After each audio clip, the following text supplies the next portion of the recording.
Good morning, everybody. Thank you for coming today. And we are here to celebrate, remember, and honor the life of John Michael Fitzgerald. It was interesting watching everybody come in, knowing Mike from different aspects of life. I see a lot of bicycle jerseys out here, so I'm sure there's some bicycling enthusiasts here. I assume you don't just wear those for the fun of it. That'd be the only way that I'd be wearing one, but we're glad you're here to remember that part of Michael's life. Suzanne and I were talking about the combination of the bicycle jerseys and the cowboy hats, and what an interesting combination that is. I think that's going to speak a lot about just the variety of life that Mike lived, and that's what we wanted to celebrate and hear about today. You know, there's a passage of scripture that describes God as a God of comfort and compassion. And to Michael's family, those are two things that I think are really important for you guys during this season of life. But what I find interesting about that specific passage is it says that in each of our lives, we go through periods where we're just not sure if we're going to make it. Things are really hard and difficult, and we're ready to give up. Anybody ever been there? Well, it goes on to say that when that happens, usually someone will come along beside us and put their arm around us and say, "Hey, I'm here with you. We're going to get through this together." Have you experienced that? There's heads nodding back there. That passage concludes with, that happens in our lives, so that at a future point in time, we can do the same thing for somebody else. So friends, today is your day to wrap your arms around Michael's family. Say, "Hey, we love you. We're here with you. And we're going to get through this together." That's the beauty of the way God has designed us, to be a community of people. So nobody's left alone and abandoned in those difficult times of life. So with that thought in mind, would you pause and pray with me, please? Our Heavenly Father, we do thank you that you are a God of comfort and compassion. As we gather here today to honor the life of John Michael Fitzgerald, I ask that you would bring a sense of peace, that you would comfort his family and friends, and that they would know that they're not alone during this difficult time. In your name we pray. Amen.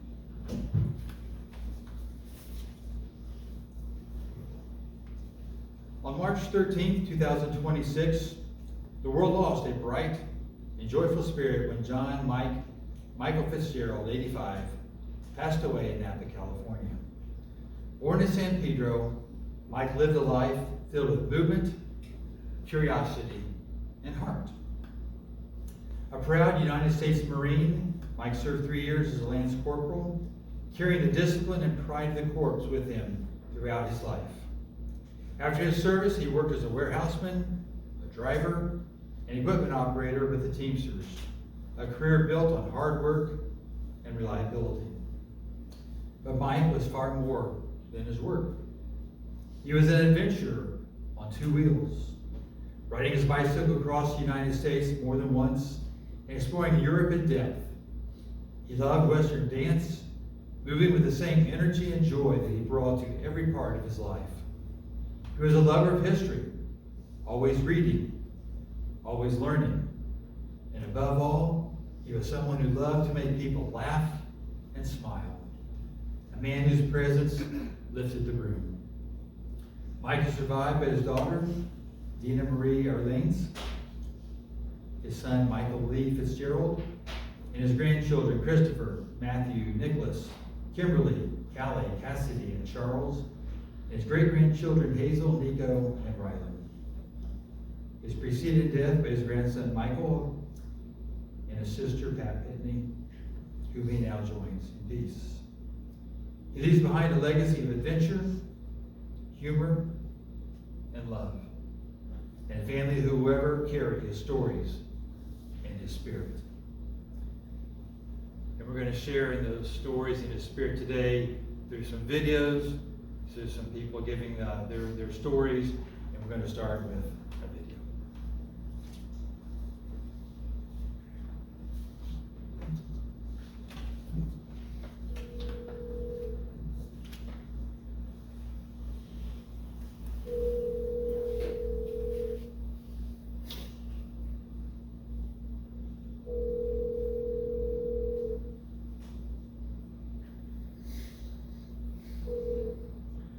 Hello, you have reached 707-315-2185.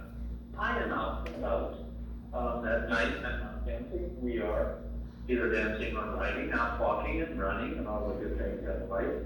There's a message on your back seat, right? I was toting my pack along the dusty Winnemucca Road when along came a semi with a high canvas covered load. If you're going to Winnemucca, Mac, you can ride. And so I climbed into the cab and then I settled down inside.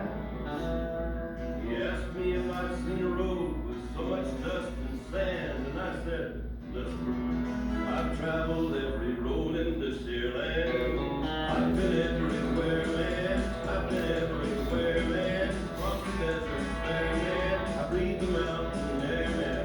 Travel, I've had my share, man. I've been everywhere. I've been to Reno, Chicago, Fargo, Minnesota, Buffalo, Toronto, Winslow, Sarasota, Wichita, Tulsa, Ottawa, Oklahoma, Tampa, Panama, Manila, Loma, Langley, Baltimore, Salvador, Amarillo, Belleville, Asphodel, I'm together. I've been everywhere, man. I've been everywhere, man. Across the desert, fair, man. I breathe the mountain air, man. Travel, I've had my share, man. I've been everywhere. I've been to Boston, Charleston, Dayton, Louisiana, Washington, Houston, Kingston, Texas, Monterey, Fairbanks, San Jose, Colorado, Glen Rock, Black Rock, Little Rock, Austin, Tennessee, Chicopee, Spirit Lake, Grand Lake, Tampa Lake, Crater Lake, Street Lake, I've been everywhere, man. I've been everywhere, man. Across the desert, fair, man. I breathe the mountain air, man. I've traveled, I've had my share, man. I've been everywhere. I've been to Louisville, Nashville, Knoxville, Alton, Black, Shefferville, Jacksonville, Waterville, Fort Rocky, Richfield, Springfield, Bakersfield, Shreveport, Hackensack, Cadillac, Arnold, Davenport, Idaho, Jericho, Argentina, Pasadena, Catalina, Steve,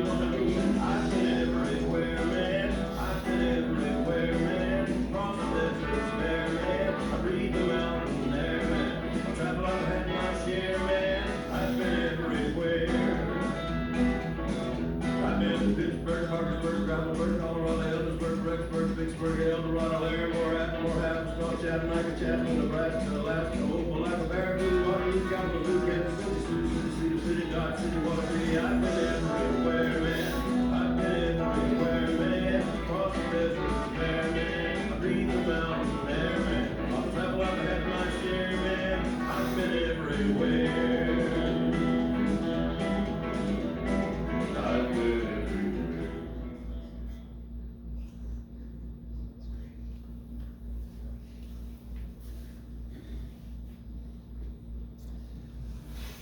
Michael, come tell us about your dad. Oh, yeah. For sure. My dad's an easy person to talk about. I'm thankful for that today.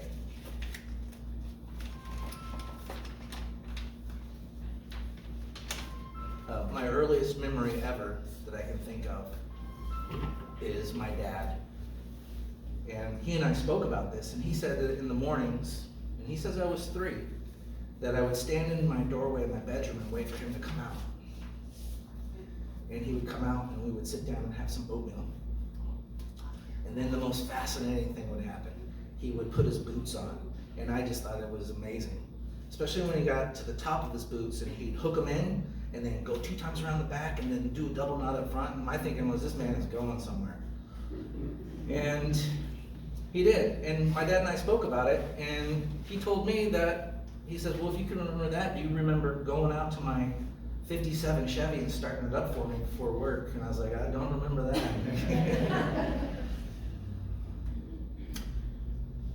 And my dad taught me the game of chess early. He taught me a full game of chess by the time I was 5 years old. And he taught me how to do the 3-move checkmate. Well, not too many people knew what that was, especially my mom, my sisters, some neighbors, my dad's friends. My dad would love to have me play chess with his friends growing up because I was pretty good. And that was about the same time I learned how to ride a bike. And I heard somebody before the service talking about how they went to a place and they were riding with no bike lanes. I experienced that when I was about 10. My dad said, all you gotta do is stay on this white line that's about this wide. And I was never so scared in my life, but I got used to it. And then later on, it's probably about 12, my dad became my soccer coach, which was awesome, having a dad as a soccer coach because I got to play the entire game. Never got subbed for the years that he coached. That was always great. And he was a good soccer coach. He was a lot of fun. We did extra games, extra places. We traveled, and we were the crushers, so my dad always had Orange Crush for us, so it was a lot of fun. That was about the same age I was when my dad did his first double century, which I had no idea what that meant at the time, except I was in the following vehicle. And every time we'd pass my dad, I was like, double century, that's 200 miles in one day. So they left Davis, they went to Clear Lake, and they had an hour break, and then they rode back to Davis. And I think, I don't recall for sure, but I think it was like in June. It was really hot. But we'd pass my dad, and I was like, go Dad, go. This just was amazing. And then he did that on a Saturday, had a day of rest, and back to work. That was the most impressive thing to me. It was back to work on Monday. And then he did it again the following year, another 200 miles on a Saturday. And that was it. My dad and I lived together, and I was about 16 on a Saturday, and he comes in there and he wakes me up. He goes, what are you doing in bed? We got a biathlon today. I'm like, we do? A biathlon? And it was run and bike, and I think it was a 5K run and 15K ride. It wasn't really big. I might have the numbers wrong, but that doesn't matter. My dad and I were running together for the first mile, and I just kind of gave him a look, and he goes, see you later. And I took off. I was gone like the wind. And I made it to the bike before he did because our bikes were right next to each other. And I was like, I got it. I got a chance. And I get on the bike and I take off. And probably a half mile before the finish line is this hill. And that's not my strong suit. And sure enough, I'm going up and I can see the top of the hill. And I'm like, dang, I think I'm going to get him. And I hadn't checked behind me in a while. And right on my left side was my dad said, I told you I'd see you later, Mike. and he made the crest of the hill, and he was gone.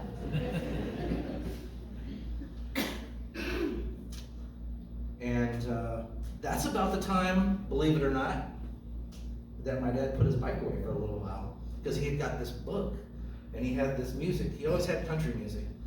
But sure enough, I'd be sitting at the dining room table doing my homework, and my dad had this country music playing, and he was teaching himself how to country western dance. I don't know if anybody knew that he was self-taught.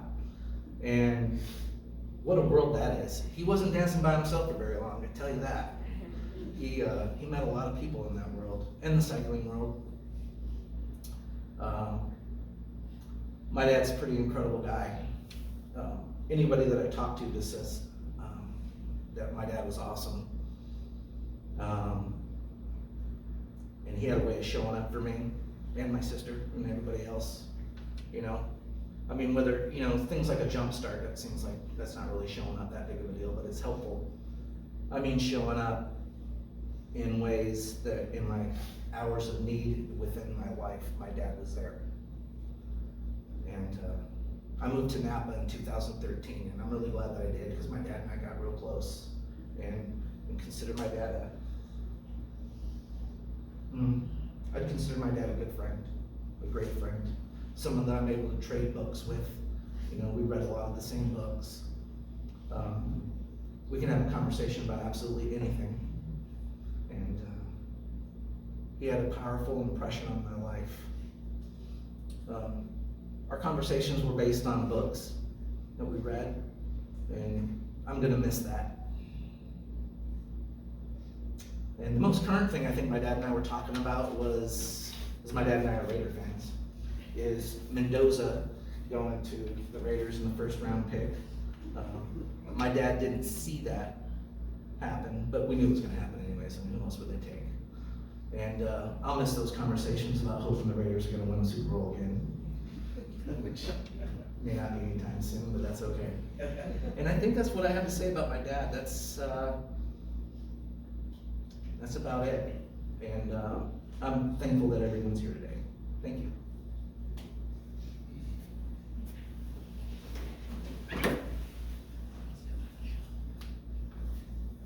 Well, thank you, Michael. The thoughts of a son about his father.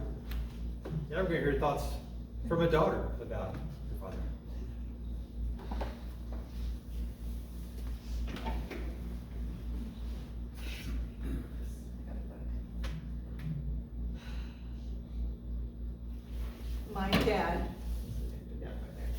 My dad lived a life well lived, and I'm grateful for that.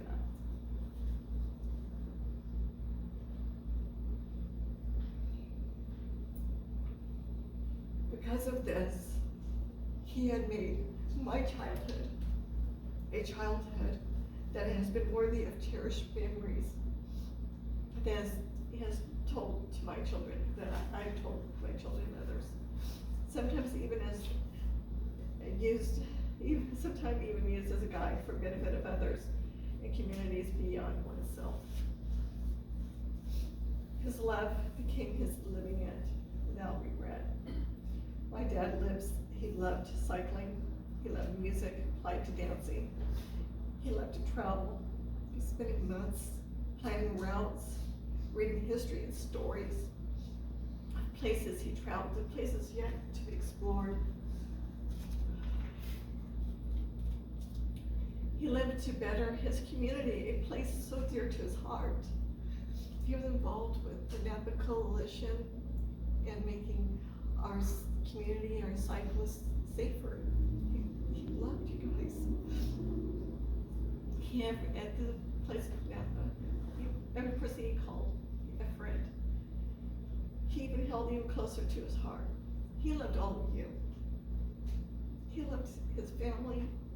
He loved and enjoyed immensely his friendships, and took joy of taking the time and being present, truly present with all of you.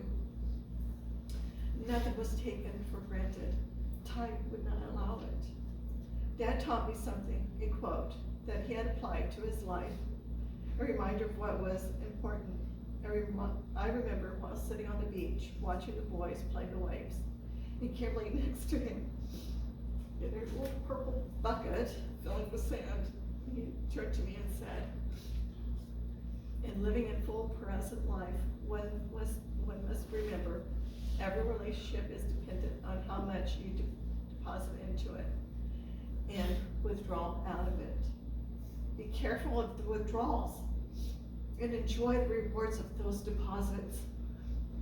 His deposits spilled over into my life as a mother, a wife, a community member, a service to others, a friend and daughter.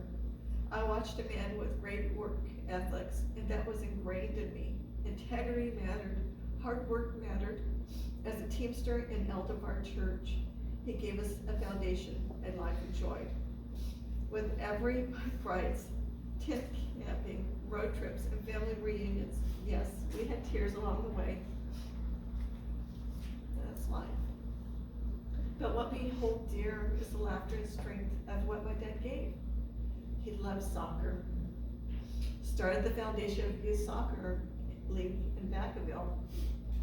My brother received the benefit of him coaching him, and I received the benefit of him volunteering me to coach. I had never played soccer in my life. I'm like, okay. So my 25 years of soccer began, ending as a coordinator with the national U.S. soccer program for the team, U.S. soccer team, and between coaching into program development. With his faith in his daughter, we succeeded in filling those deposits to my children who were coaching and loving the game. One fall game, while visiting, we found we were short a referee in the game. My dad stepped up, probably a little bit like that, without the hat. Stepped up, in true fashion, grabbed the flag and said, let's go.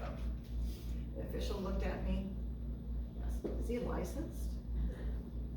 Of course, I responded, he's been doing it quite a bit for years. The official looked at me and said, okay, after all, who is to question the director of the league? That day, my kids saw that Grandpa didn't just sit on the sidelines, but participated in their game, in their life. And it carried on with him to school, field trips, college skate jams, simple walks while listening to them and telling their stories and him telling his stories to them. Recent years, we found ourselves living close to him here in Napa, walking to his favorite morning cafe, Le Prairie, before his 20-mile ride. Welcoming in the cafe staff with, hey, look what time it is, you're late. Smiled and he laughed. I mean, everybody in that cafe could hear him. Wednesdays, he would watch out the window, waiting, and watching for Jim, Kelly, and the others to meet for their morning ride, running out the outside for a quick chat, always walking away with a smile and a laugh. God, I miss that. Other Wednesdays, he would call and tell me, going out with Owens, talk with you tomorrow. He loved those rides. Stopping midpoint for hot dogs at Kelly's or with Kelly, I don't know which, but he loved those rides. Dad asked me out to dancing, his other love. I knew he was good, but watching him on the floor, God, it was amazing. He made it look easy. He patiently guided me to dance, as I am known as two left feet and your other right. He was my strength. A phone call is all what was needed, always the deposit. Coffee chats would be treasured growing up, life events and so on. Sometimes those chats would be paused as, hey, Caitlin's here, going to visit, talk to you later, bye, love ya. With that, I could only imagine seeing his face light up with a smile as he greeted her. Just like he did when walking into Clemente's for his quart of spaghetti. Mr. President, he would walk in. Mr. General, Clemente would say back to him, loud and welcoming. At one point, Joanne, Clemente's daughter, asked, She goes, hey, was he in the military? And I told her, yes. I go, but he was not a general. I think my dad overfilled those deposits and lived a life well lived. And those deposits are giving beautiful living returns to this very day and beyond. I am so grateful for all of you to be here. Thank you.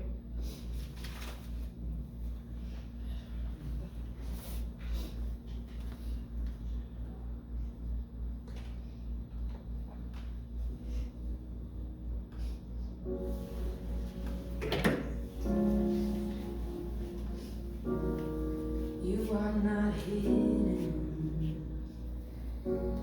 There's never been a moment you were forgotten. You are not hopeless. You have been broken, your innocence stolen. I hear you whisper underneath your breath. I hear your SOS, your SOS.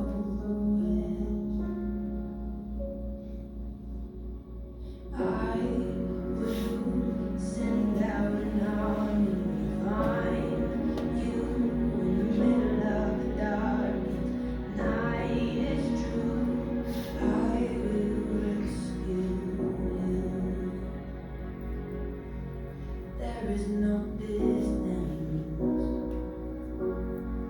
cannot be covered over and over. You're not defenseless. I'll be your shelter, I'll be your armor. I hear you whisper underneath your breath. I hear your SOS, your SOS.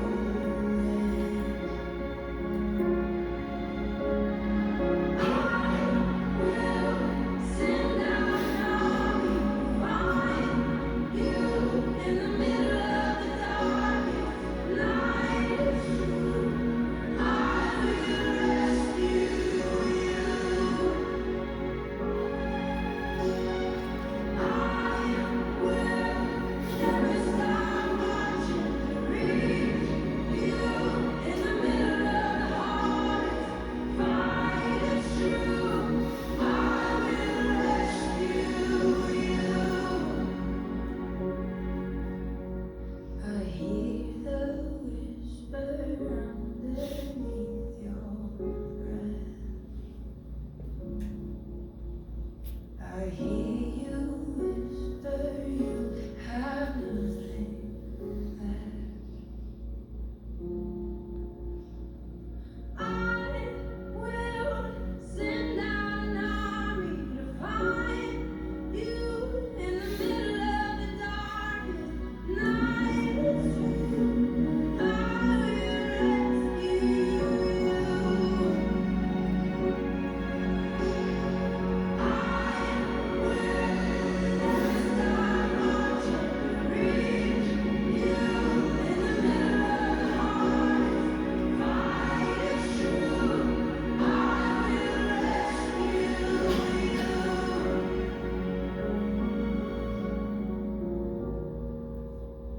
Oh, I will rescue you.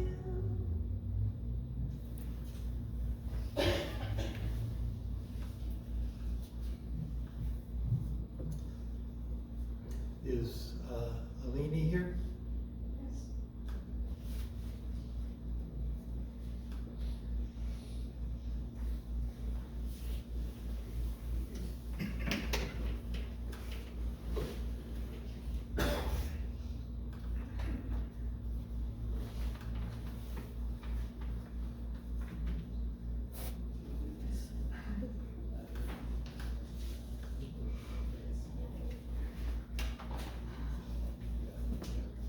I met Michael some 20 years ago through dancing at the Saddle Rack in Vermont, and we became good friends. We ladies loved dancing with him. Didn't we, Robin? She's over there. He could dance for hours, twirling us around the dance floor. He introduced us to a lot of people, and he knew a lot of people in the dance world and outside of the dance scene. Michael was a good person, a funny person, a happy person. He liked to make people laugh. You mentioned that, right? I know for a fact that a lot of, can you hear me?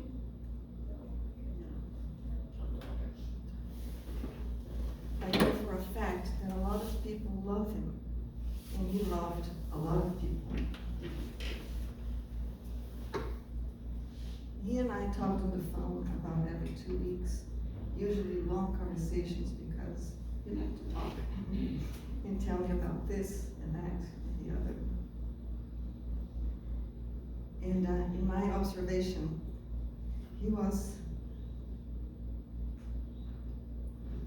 very good at saying I love you to the ones he loved.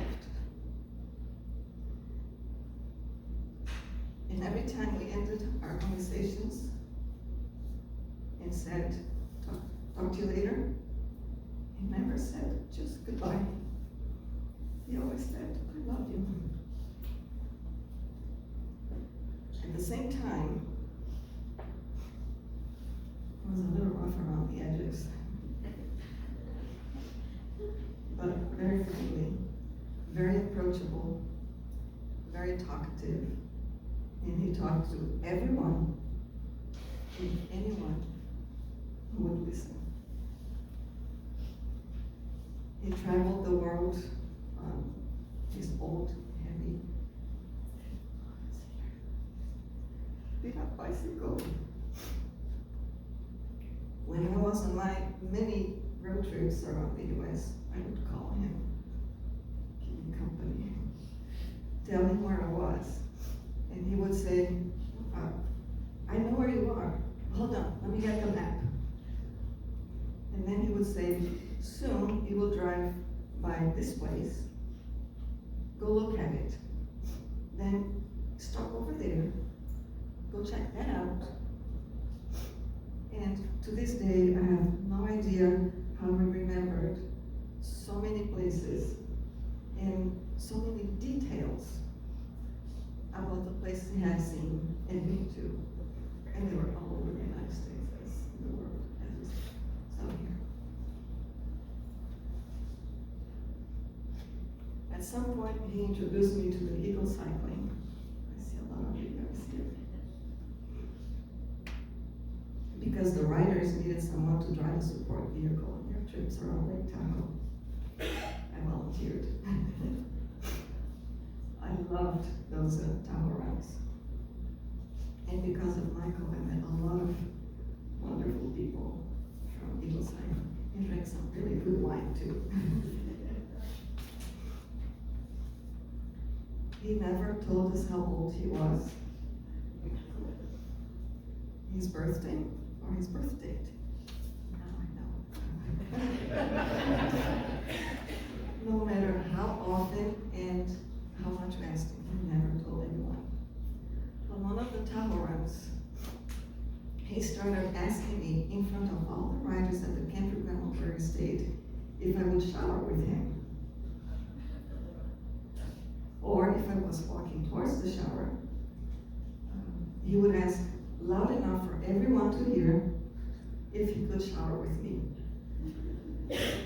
He also asked the same question every time we were at Robin and Bert's for a weekend. He asked me if I would shower with him many, many times. Well, Michael, if you had told us how old you were, or when you were, or when your birthday or your birth date was, I would have showered with you. So there, you missed that chance.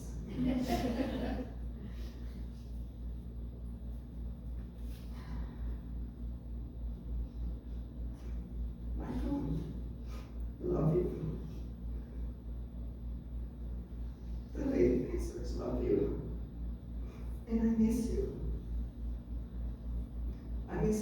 missing with you. I miss you asking me if I will shower with you. I really miss talking to you on my road trips.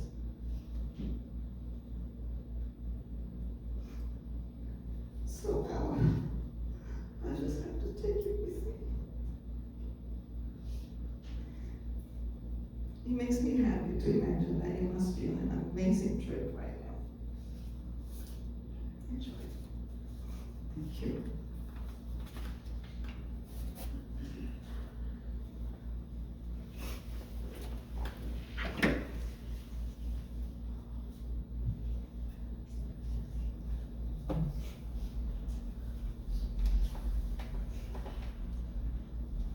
Thank you, Alini.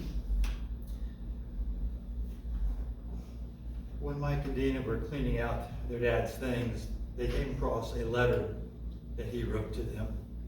They give some historical facts about him, but also some insights into his life, and they've asked me to read that letter.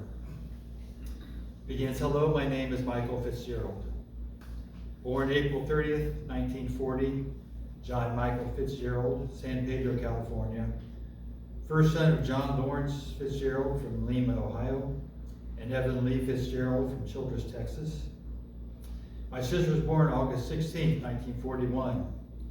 And after we moved in 1951, she lived her years in Riverside, California, after marriage with her husband, Walter Pitney of Riverside, California. My sister, Patricia Marie Fitzgerald Pitney, passed away in 2006. Our father was a military man, U.S. Navy. His stations took us to far-flung places around the globe. The schools I remember are Richmond, Virginia. Lived there for a couple of years, relocated in Richmond, California, attended Stage Elementary School in 1948. In 1949-50, found us living in Guam, a U.S. territory at the time, and school was an eye-opening experience. The best part for me was recess. And living in a tropical environment means that outside is like living in the largest ever imaged front room. I wore no shoes and lived only barefoot in shorts except for school, class, and church. What a glorious life living in a tropical world. Returning to the U.S. and lived with my uncle in Riverside, California, we next moved to Robidoux, California, a suburb of Riverside, in 1951. Lived in a country climate at the end of a dirt road on the edge of town. Here we began to wear shoes again and run with the kids across the road and our many dogs. 1952, my world changed drastically when we moved to Riverside, California proper. Our new house was within walking distance of school and downtown area, so no more school buses or country environment. We learned quickly how to get along with the neighbors that could hear us. My parents did not stay together long after this move and divorced in about 1952. I was 12 and entered puberty alone, with no father to ask questions. My mother did the absolute best being a single parent in these times. Single parents being a new world of decision making. For my sister and I, she was the best. We did survive as she said we would and could. We lived in Riverside throughout my middle school and high school years. My sister, I found later, had not missed one day of school at all for years. With all our moving, nearly once a year, she did not miss any days of school. Me, I skipped as many as possible. And I joined the military in 1957, U.S. Marines, with my mother's signature. I was still underage and needed her permission. 3 years in the infantry gave me a balance of physical performance and stamina. I learned about weapons, travel by foot, nutrition, pain, and physical endurance. The units I served in walked everywhere. I can only remember using truck transportation once in my 3 years service in the military. We had to truck from San Diego to Pickle Meadows, cold weather training near a camp near Reno, Nevada, in in the Sierra Mountains. After that, I began a career in warehousing with my Uncle Bill in the grocery wholesale industry. I became a warehouseman, receiving, storing, and shipping grocery items to nearly 250 stores within the co-op that we served. From 1961 to 68, I worked at Alfred M. Lewis Grocery Co-op. 1968 found me married and a father of 3. That next year, we moved to Vacaville, California, and lived for some 20 years before the divorce, when I became a single parent. I did not fare nearly as well as my mother in that role. I have to admit, I was not in any way prepared for the life of a single parent. I feel that I failed miserably. My children have a good life and will tell their own story one day. 1985, I moved to Vallejo, California, and worked as a hardware warehouseman for Ace Hardware Corporation for 20 years. Next, I progressed into a heavy equipment operator for 6 years with the American Canadian Development Company, retiring from professional work in 1996. From here, I began to develop into the country and western dance scene. In 1984, I began learning basic dance movements in the local country music saloon in Vacaville. The retaliatory move to settle my mind with the divorce was country music and dance. It just became an interesting part of that world. In the early days, I followed bands around Northern California, from Vacaville to Santa Rosa, to Concord, to Modesto and Sacramento. Country music, dancing, and alcohol all became into my life. And not a bad mix until one takes the lead, and alcohol won the first prize. Alcohol did win the battle, but I won the war. The war lasted 27 months, and with the help of my good friend Darren Siege, I continued to work and play in both my lives, dance, and teach. Darren drove me for over a year while I could not drive. 27 months of education. I have stopped drinking alcohol completely. After progressing beyond alcohol in 1997 with a huge amount of expense, I began to live life to its fullest. I learned dance well enough to teach, and I taught from September 1986 to July 2007. I continue to this day to teach those who really want to learn. Dance is one of the passions I have in my life. When I'm not traveling by bicycle, I will be dancing. Good endurance is the key to success. It has been huge in my life. Endurance, health, and time to enjoy life as it comes to you is the secret. Using what I learned in the military about endurance, I began bicycling in 1994. As in most cases, starting slow, mine with riding to work. Work at that time was about 3 miles from home and not difficult. I had for several years attempted to live where this mode of transportation would be possible. Finally, my desires and dreams came of age. I rode to work for 3 years and became hooked on the bicycle. Traveling by bicycle became my instant passion. In 2000, after graduation from the California State required schooling program of alcohol, I began cycling everywhere I could think of. First, and one of my most remembered, was from San Francisco to Huntington Beach to visit my daughter. This has to be in the top 10 places of travel by bicycle in the world. The Pacific Coast Bicycle Route has been traveled by cyclists from every country in the world. It was the biggest and best of my life. I began to meet bicycle travelers from Europe and learn what bicycle travel really is. My good friend, Holger Wright, a massive influence on my cycling life, told me one thing I will always remember. He said, you should travel by bicycle in the U.S. first, because when you go to Europe, people will want to know what it is to travel in the U.S.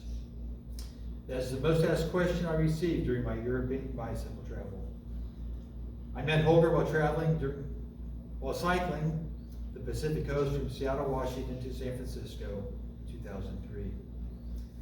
In In 2002, I cycled across the United States of America, following the Adventure Cycling Association's Trans-America route. From Yorktown, Virginia, up to Pueblo, Colorado, and the Western Express route to San Francisco. 4,000 miles in 71 days. I felt as though I could call myself a bicycle tourist. I cycled the Lewis and Clark Expedition route in its bicentennial year of 2004. 5,000 miles in 95 days, starting in Kalamazoo, Michigan after visiting my son to St. Louis, Missouri. The Lewis and Clark route provided by Adventure Cycling Association to Astoria, Oregon, and the Pacific Coast bicycle route to my home in Napa. I've since bicycled a total of 6 months over 3 visits to Western Europe, England, Netherlands, Germany, Switzerland, France, and Belgium. I plan to return to Europe every opportunity I have available. I'm looking into a world cycle tour in my own time and space. Cycle travel is based on time and money. My free advice to anyone is simply put this way. Whatever your desire, put it in your heart and soul. Let me try that again. Whatever you desire, put your heart and soul into it, and it will come true. Nothing is impossible when you dedicate your efforts towards that goal. I always remind myself to remember where I came from when I reach a goal. At this very moment, I wrote 2 more goals for myself. I will remember to know when I accomplish them. Thank you for your time. I've only begun to explore this great world we live in today. I have collected many quotes. I use them quite often to justify why I cycle daily. I am one less car. I dream on 2 wheels. I live to cycle and cycle to live. My other bicycle is a bicycle. I shall finish the game. I got up here, didn't I? Never underestimate a Zulu commander. I am an adventure cyclist. There will never be another tonight. John Michael Fitzgerald, your father. December 15th,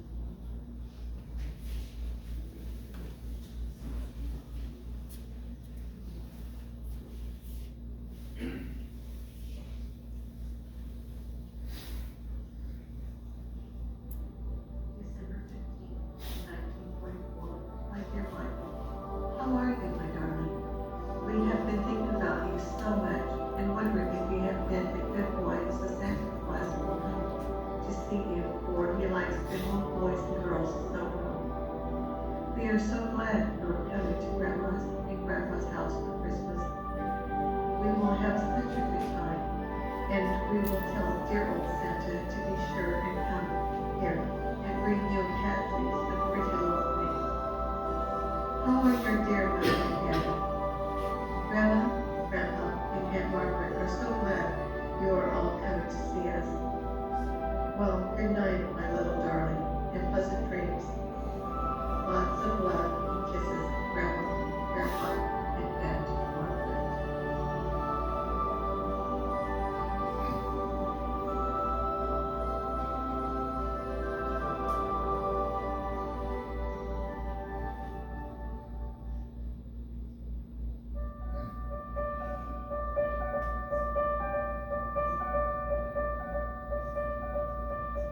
I hope when you take that jump, you don't really fall.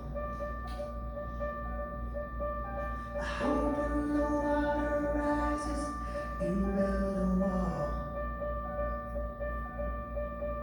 I hope when the crowd screams out, screaming your name. I hope if everybody runs, you choose to stay. Hope that you'll fall in love and it hurts so bad.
Well, let's take a few minutes to hear some stories and words from some of you as we conclude.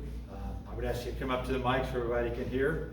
But who would like to have some words to share?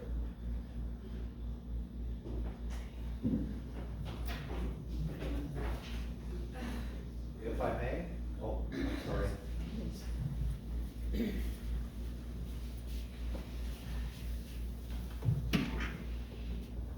I'm Kelly, and this ceremony today, the ceremony of Michael, they've said it all. What an amazing man. And may I please just, I'm having a hard time holding it together.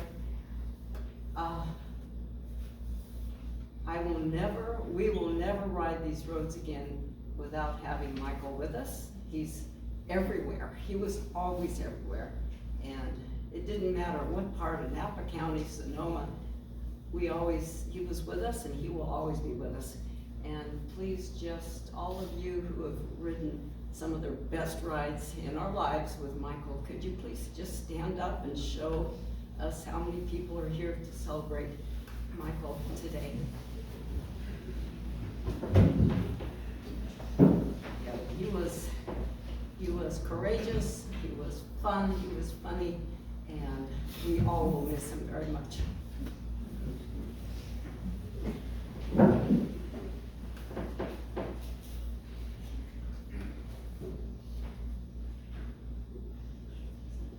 If I may, please?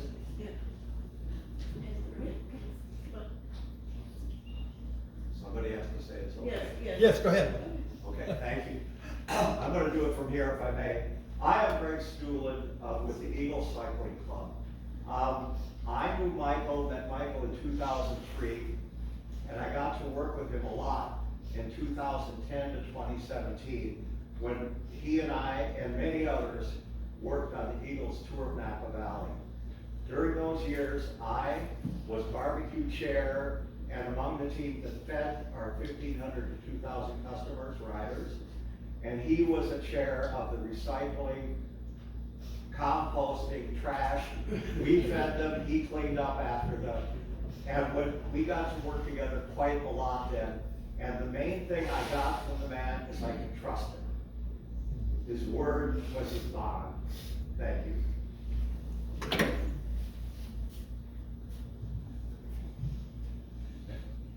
Anybody else?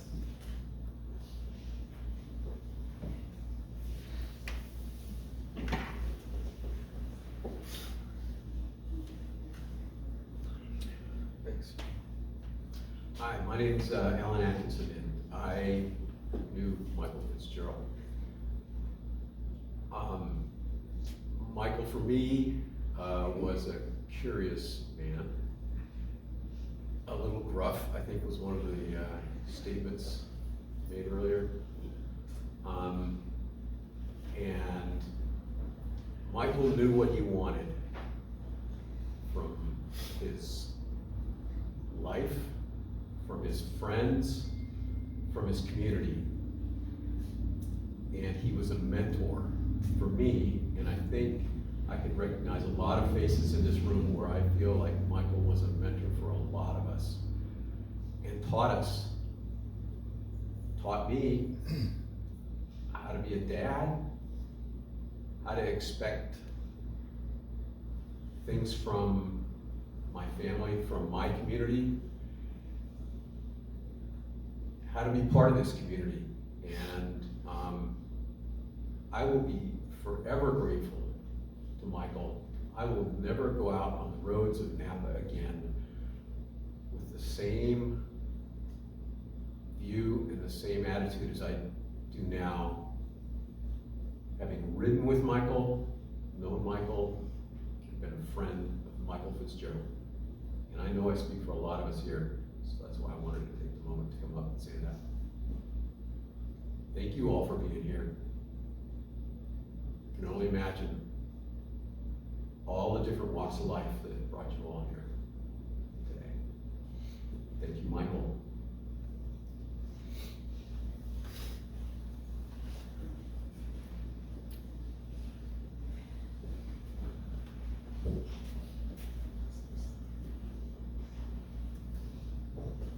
name is Robin, and I'm from the other part of Michael's life, the country western dance.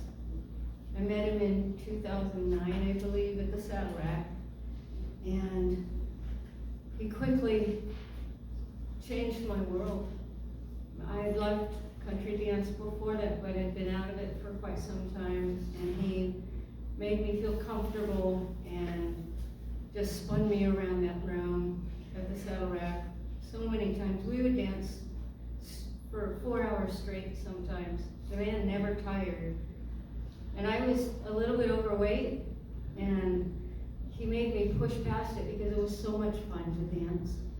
And one day he came in, and he had a hand truck with 2 cases of water on it and a bow and a card.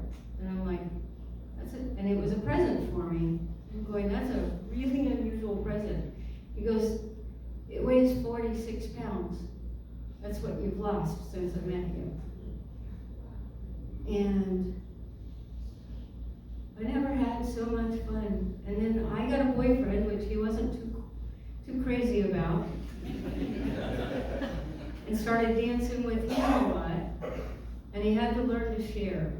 But those two became best buddies. My boyfriend, Bert, passed away 2.5 years ago. And we had many adventures together, going down to dance together. I moved to the country in Lincoln, and he would come up and pitch his tent in my yard. And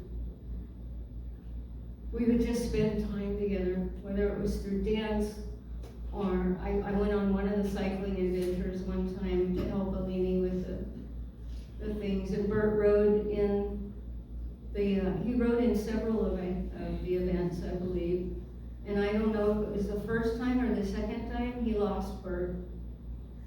Bert wound up going some other way, and it took hours for them to find him. But he always made Bert feel like $1 million. And they were so very different characters, and yet they were very good friends. And it wasn't hard for Michael to be a friend. He was the most important character in my dance world. And he and Alini and I and Bert would dance our way through life. And I will never forget those times. I have many funny photos where he would take his cowboy hat and put it on me, and everybody knew him as Crazy Mike. He would spin us around and drop us, dip us and keep on dancing, right? And Bert would say, I don't want him to dip you anymore. I'm like, why not? He goes, I don't want him to dip you. I don't know whether he was afraid I'd get hurt or what, but we would tell Michael, and he'd wait about 30 seconds before he did it again. Just didn't matter. But when Bert passed away, he was at his memorial, and my friends created a dance with all the men at the memorial to give one last dance with me, and Michael was the last one to dance with me. And I cherish that memory. I really do. I loved that. Thank you.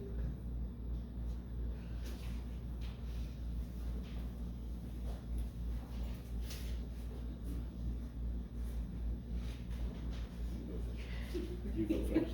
You go first.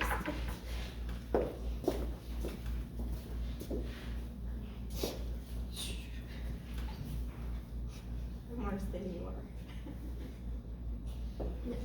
So I'm Deanna, by the way. I worked at Kodiak's with Mike for many years. Mike came into my life at kind of a hard time. I was a single parent and going through alcohol and boyfriend after boyfriend after boyfriend. So I'd walk in and he would say, I didn't have a drinking problem, but I like to drink. I like to party. But you can't drink and dance, right? So he would see me walk in and he would walk over and he'd say, okay, so you're here. Are you drinking tonight or are you dancing tonight? So, and if I was dancing, that's great. if I'm drinking, he would just kind of, dance with me in the beginning of the night until the alcohol kicked in, and then he was done with me. We were a very, very close-knit group of people. We have a lot of faces here today. I'm thoroughly,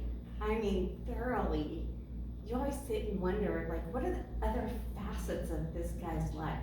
Because he would share a lot. I knew when his birthday was. I knew how old he was. The key to that is go have coffee and pie with him every night after you get done dancing. So that's what we would do. We would go to the local, whatever restaurant, Henny Penny, I think, most of the time in Petaluma.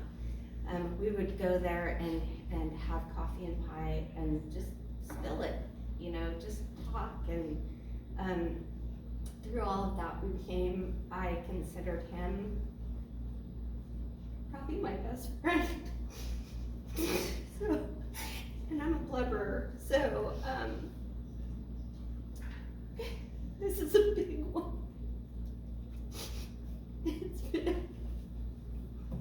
He will be so missed. Thank you for sharing him with us. We love him. And this is Doc. Hi. Hello, I'm Doc, and I had the honor of sharing my home with Michael for a couple of years, and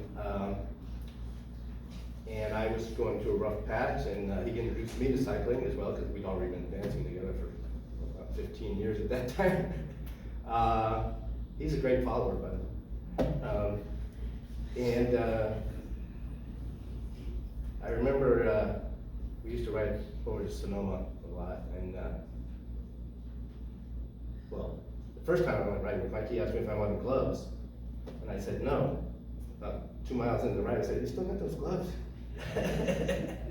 Anyway, so I got into riding with him for a while, and we were coming back one time from Sonoma, coming down Highway 12, and he looked back to see how far back I was, but I was right there.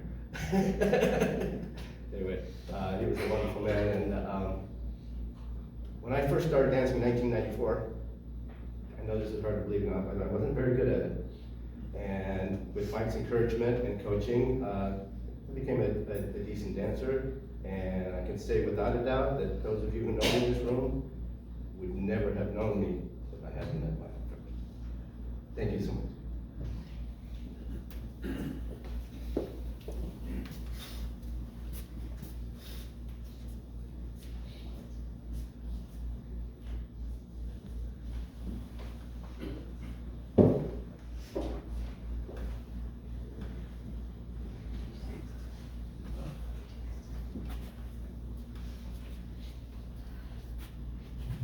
I don't know where to start.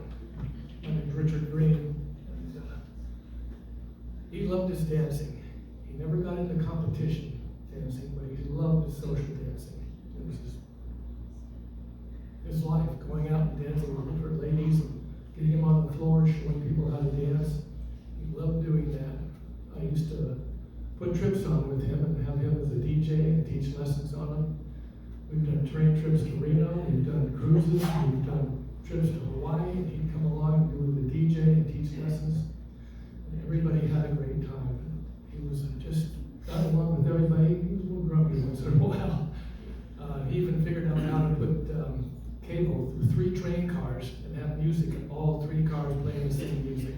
And he played some great music going over the Sierras in the winter time, and we'd have dancing in the dance car, and he'd get out there and show people how to dance. He wasn't showing off, it was sharing, is what he was doing. It was mentioned earlier, he had different facets to his life. Bicycling. Whenever I called to talk to him, I knew I wouldn't get right to him. I'd wait about 5 minutes, and he'd get off his bike and call me back. Always knew he'd get a hold of me, and always knew I could get a hold of him. But he was a great inspiration to a lot of people for dancing. I can see bicycling now. I didn't really get into that much when I was back in high school. I was, but it's a great hobby to get into, sharing with other people, riding with them, going along with them, and just helping each other out. Much I did that in the military. road guard would have to get out and stand in front, just like I'm sure you do with bicycling and stuff to protect people. But he shared a lot of himself with so many people, so many years, that it's hard to say any one particular thing about him. He could talk to anybody, he would start talking to anybody. And he shared himself, and that's a very important thing in life, that what we each have is so special about each of us, that we can share with somebody else who we are, and also talk to them to find out who they are. And he was very good at that. He was excellent, being a friend there. I'll miss him a lot. It's always fun talking to him and where he's riding next and where he was going. And I'm sure he's on the road in heaven, in eternal life, riding his bike down that eternal road and taking the dance every once in a while. Anyway, thank you.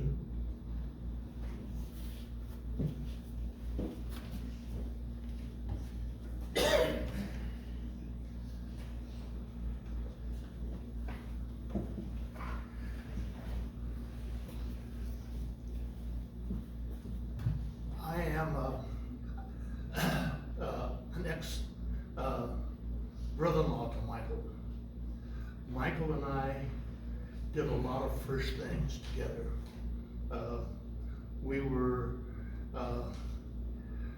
We coached soccer. Neither one of us knew anything about soccer. We went to the library and got the rules on how to play soccer in order to coach it. Michael and I started his small rides from Vacaville to Lake Berryessa. One time we had when the speed limit on the freeways was 55 miles an hour. Michael and I were on the freeway. There was a car. We got in the left lane and passed that car. We did a whole lot of his first things was with me. We had a thing where we're doing line dancing in a friend of mine's back in his garage. We needed an extra person because there was more girls than there were boys. Michael came to volunteer to help us with our line dancing. By the end of this thing, he was better than the teacher. And Michael and I've known him since I was like in the 8th grade. We raced bicycles in my backyard. Michael and I were, I would say, amazingly good friends.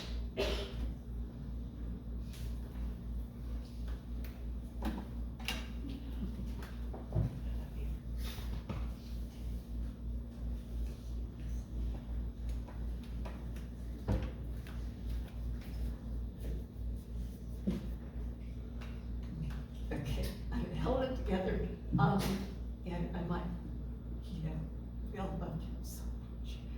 My name is Bonnie. I first met Mike at Josie Wales Saloon. And so I'd help him, everybody would dance and he would DJ.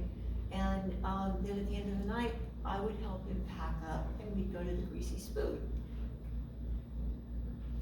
I found out years later that people thought we were going home together.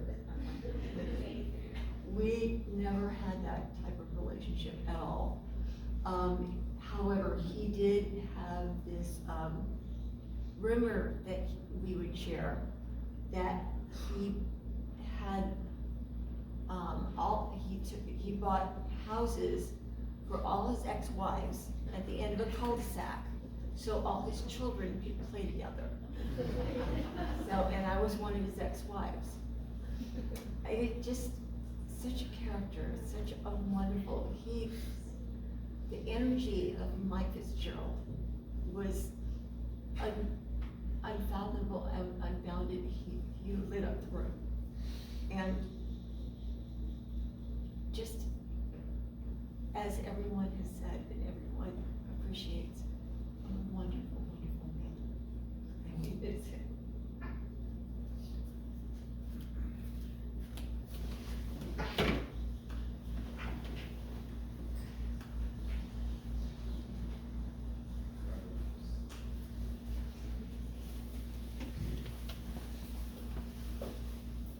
Hi, my name is Carlos. I met Mike in kind of in a different situation. I met Mike when he was working at Ace Hardware in Benicia. I was a young guy just starting a career with Teamsters and pretty scared about what I was facing. What I learned from Mike was he was a mentor to the younger guys. He cared about people. He did everything with integrity. And for the next 20 years, I always had his support, his guidance, and it was a great friend. And for the rest of my career, over the next 40 years, his influence stayed with me. And his friendship, it's wonderful to hear from all of you that he had a good life after he left the Ace Hardware warehouse, okay? So it was nice to hear all of that, and he was a friend that I'll keep in my heart forever. Thank you.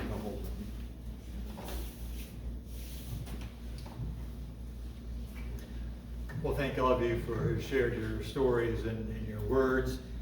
When we conclude here today, there is a gathering at the Napa Yacht Club. You're all invited to continue to share the stories and memories, and been told there's going to be lots of food and probably some dancing as well. So please join the family out there for that.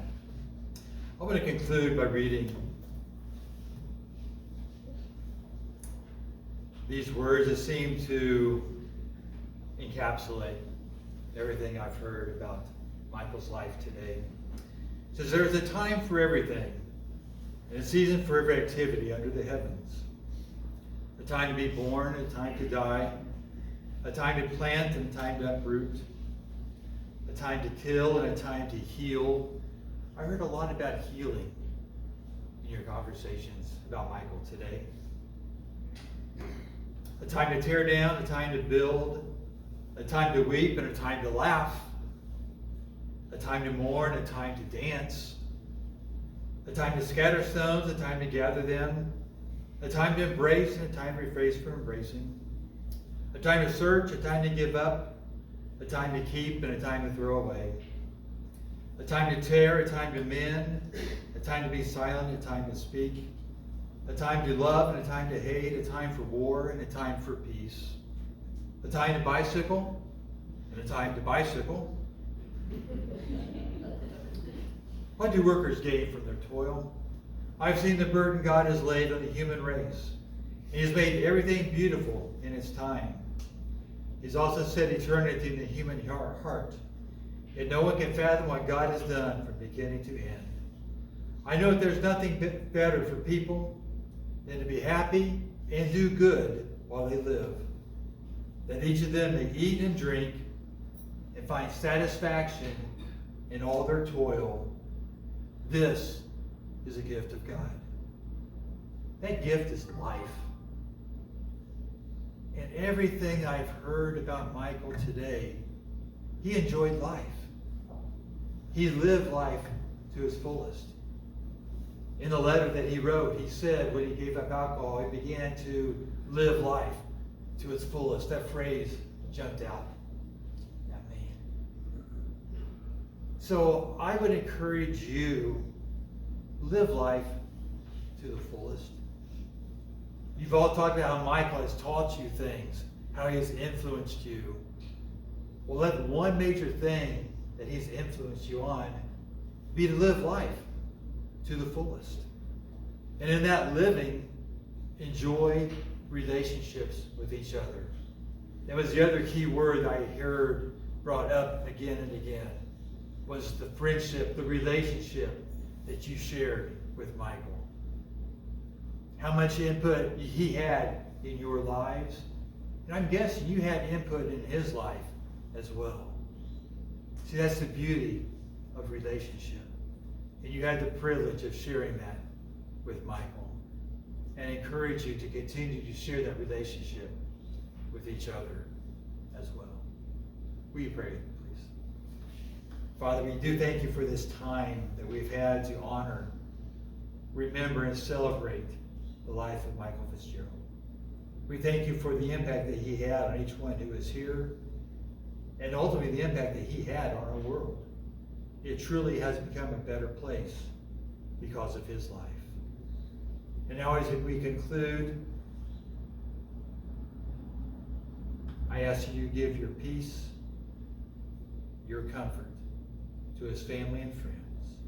In Jesus' name, amen. We're going to conclude with the bagpiper playing Amazing Grace. Please remain seated until the music ends, and then you're free to go. Thank you so much for coming today.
Thank you again for coming to everyone, and please join the family out of the yacht club.